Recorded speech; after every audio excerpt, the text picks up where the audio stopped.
Good morning viewers, আমি এসেছি morning ওয়াকে। দেখেন হাতে পানির বোতল আছে। তো দেখুন কি সুন্দর একটা ভিউ। আকাশে তাকিয়ে দেখেন, এই যে রাত গেল, পূর্ণিমা রাত ছিল।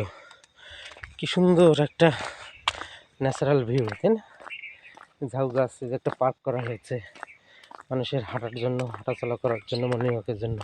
কিন্তু দুঃখের ব্যাপার হলো, মানুষ মর্নিং ওয়াকে আসতেই চায় না ঘুম ভেঙে। এই অভ্যাস থেকে অবশ্যই বেরিয়ে আসতে হবে, ঠিক আছে?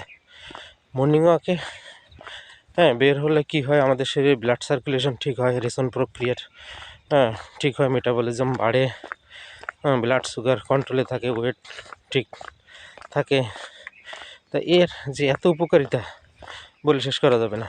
তারপর অ্যাসিডিটির সমস্যা বলেন, লিভার ফাংশন ভালো থাকলে তো অ্যাসিডিটি এমনি দূর হয়ে যাবে।